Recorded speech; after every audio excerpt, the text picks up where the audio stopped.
It wasn't the tallest, the fastest, the longest attraction at Kings Island, but perhaps no ride was more fun. Hello, everyone. Alongside Ryan, sir, I'm Don Helbig, and this is Tower Topics.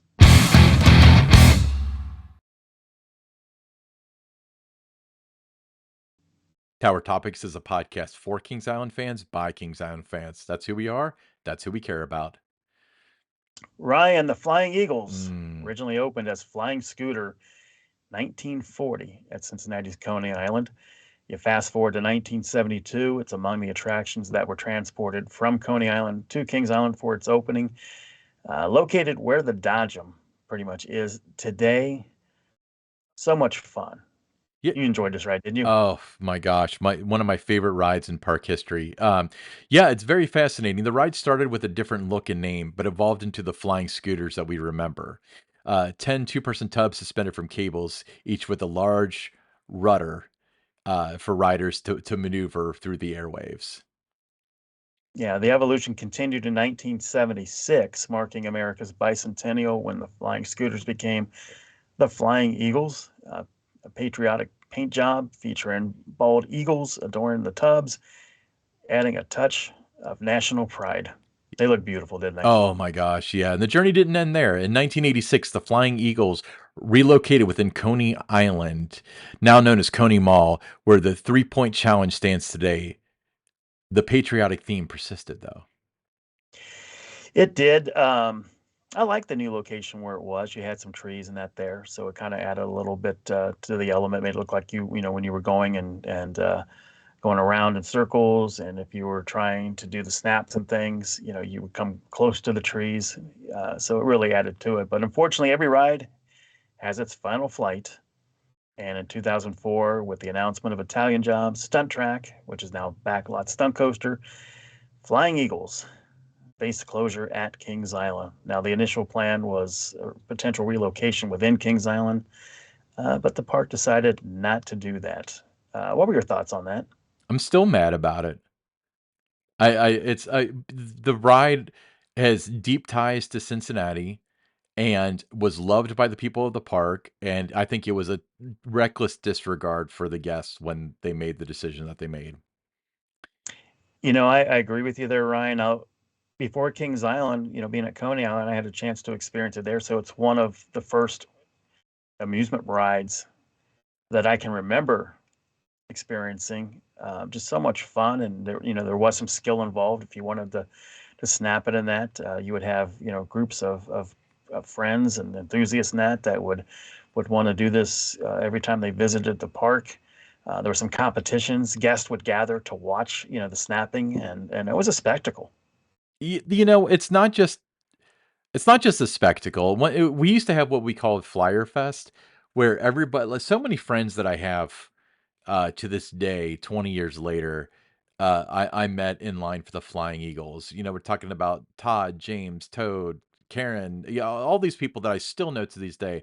I met in line for that ride, and it was a bit of a gut punch saying goodbye to it when they moved it for the Italian job.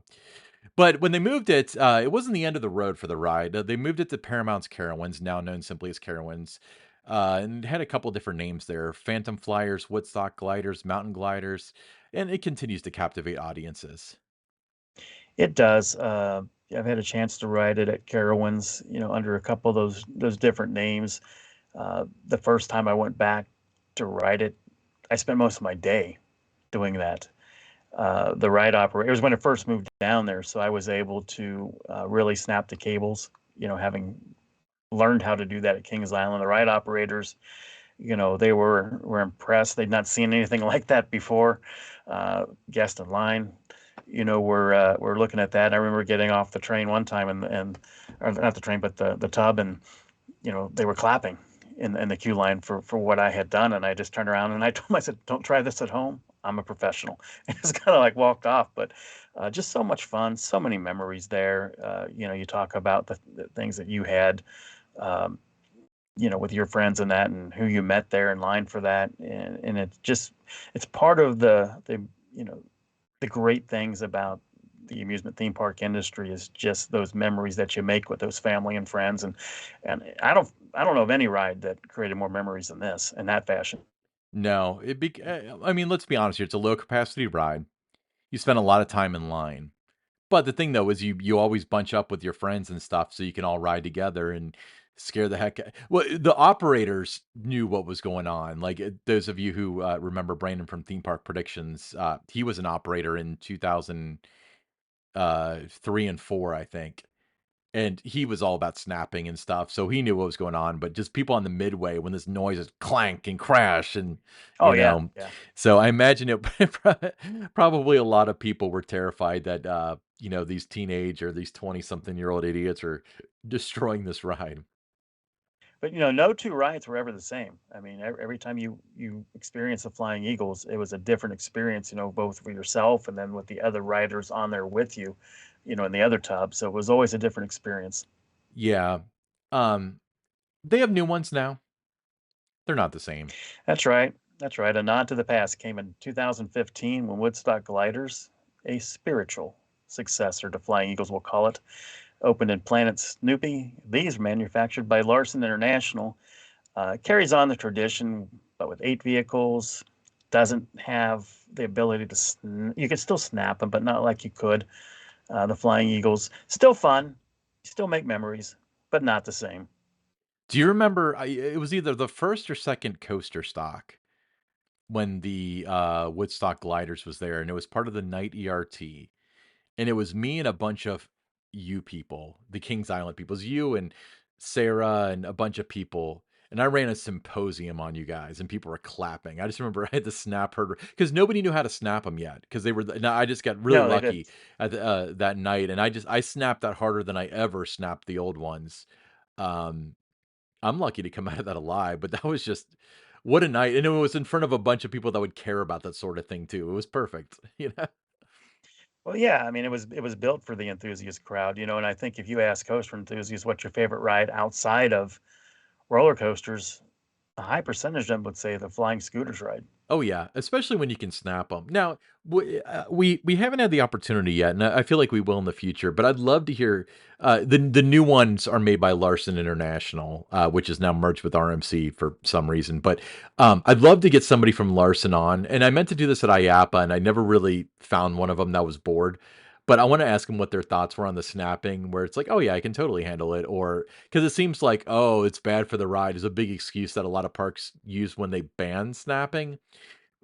Well, I think location of where these rides are located in a lot of parks has something to do with that too, because you look at what's at Kings Island now with Woodstock Lighters in the kids area. A lot of young Mhm. kids, and the kids get freaked out. They don't want to have anything to do with the ride. So I think that plays a role in it. When it was in Coney Mall, a little different, you know, there with the guests and that were in that side of the park. So I don't think it was something that was going to discourage kids from riding over there. So I think sometimes that plays a role too, is where it's located in the park with what a park will allow the guests to do on it. Yeah, no, I remember you mentioned earlier in the episode that they had originally talked about relocating it within the park. The rumor that I heard was that it was going to go on the flight commander pad. Is there any? Was that a thought? Okay, Yes. Yes, that's where it would have gone. I think that would have been a great spot that would have for been it. awesome. It would have remained in Coney Mall. I think it would have been a perfect fit in that I agree, location. and imagine snapping. And when you snap on that one, I mean, if you're facing the midway, you would have been 30 feet off the ground. I mean, that would Yeah. have been cool. But I remember discussing that because originally the way that the rumor started was that Carowinds released their concept art for their new kids, whatever they call their kids area at the time. It involved the Flying Eagles, and it looked a lot like ours.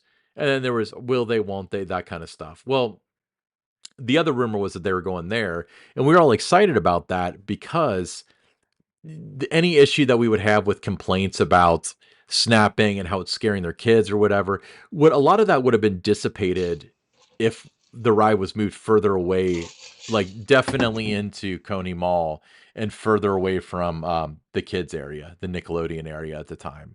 I think Hmm. that would have helped, but yeah, I can't believe that they moved them. I'm still you got me upset again. When you first heard about this, let's talk about this. I'll tell you my story, how I heard Mhm. about it too. But When did you start hearing rumblings that it might be moving, and when did you know for sure? Uh, so at the time, I wasn't as involved. I was pretty involved enough to know the rumors and stuff. I heard sometime in like mid to late summer, so July through August or so. And then I didn't know for sure until they actually announced it because I was being told by a bunch of ride ops and stuff that no, it's not true. My manager told me it's not true, and then when they actually announced it, it was that's when I found out. Yeah, I had heard the same thing you late summer, August, that, this might possibly be the last year for the Flying Eagles. They're talking about moving them to Carowinds to make way for the new ride. And, you think, well, they know this ride's been part of the history of this park from day one. They know it goes way back to 1940, Mhm, Cincinnati's Coney Island. It's a tradition for just literally millions of Cincinnatians through the years, mhm. just multi generational. There's no chance, in my mind, I'm thinking there's no chance they're going to let this gym, move out of here unless it had to be retired, A few you know, months and, and later. yeah, yeah. So I'm in Houston. I'm with the Cincinnati Mighty Mhm, Ducks, and I'm in Houston, and it's beginning of October, and they're going to be open for one more weekend with it. And I get a call from the Cincinnati Post, ask me if I was going to be there the last day to ride it because they had got wind of it. mhm, The park had not yet confirmed it. They got wind. What are your thoughts? Are you disappointed to see it go? And I'm in my hotel room, the Hilton in Houston, and I can look at my window and see Astroworld. So I'm talking, thinking about this stuff, and um, I was like, well, I don't know why they would do that, but I guess if you've got that story, you've got confirmation, it's happening. The park again is not yet confirmed to them, but they have confirmation that it's, they know mhm, that it's going, and we're going to run this story on Monday. Okay, so I get off the phone, call my wife, and I say, tell Maria, my daughter, one of her favorite rides. She just loved it. Couldn't get enough of mhm, it. I said, tell her that the Flying Eagles are going to be moving to Carowinds. We need to go when I get back home on Sunday morning. We need to go to Kings Island, spend the day riding this mhm. because she's not going to get to ride it anymore. So a very sad day for her when that happened. So that's how I found out was the Cincinnati Post contacted me to get my thoughts on it. Now, I don't wanna use anybody's name because 'cause I'm not entirely certain of the name, but somebody made a book about the Flying Eagles, and, like, not a book as in, like, something that's published, but, like, a book that was, like, maybe 15 or 20 pages long, and they had everybody sign it. Um, you signed it because you so did Maria. Like, I have it somewhere where another friend of mine took the book and did a professional print on it and put a nice binding on it and stuff. But, I'll have to find that. I come across that every once in a while, and I think to show it to you, and I always forget. But, Yeah, I remember signing a book. yeah, I have it I somewhere. remember you were on the last I flight, was. I believe, Yes. right? They drew names out of a hat and that, and mysteriously everybody from KI Central got on um, back at that time. So I, I I was just just shocked that something that meant that much to so many people, for decades, was being moved with just no regard really, with that, and that it should have really gone to where Flight Commander was, and the memories continue, at Kings Island. I think if you look back, there's not been a lot of mistakes about rides taken out. They were taken out at the right time because they'd either reached the end of their service life, needed to be retired, or they just nobody wanted to ride it anymore. It just wasn't popular, and you needed to make room for a new attraction that was going to have a lot greater ridership. So you look through, and there's not been a lot of mistakes, but I think this is one of them. I 100% agree. This is the only thing where it's kinda like, removing a ride or whatever, like, I get it. Like, it's like the vortex, like, I miss it kind of and so on, but I get it.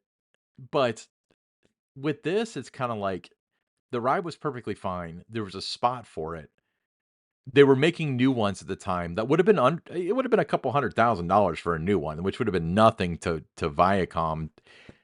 Yet they did this, and they moved it to a park that has no connection to it whatsoever and will never understand it, you know? It's a kiddie ride to them. No, no, and I was 133 rides away from 1,000 on it. Oh, you should have just gone crazy with it. Well, if I'd have known early enough, then that week I had one day, to get back from Houston after learning about it from the Cincinnati Post to ride it. But I did end up getting those rides during my visits to Carowinds. After it was in there, I'd go there every Mhm. year and, specifically to ride that.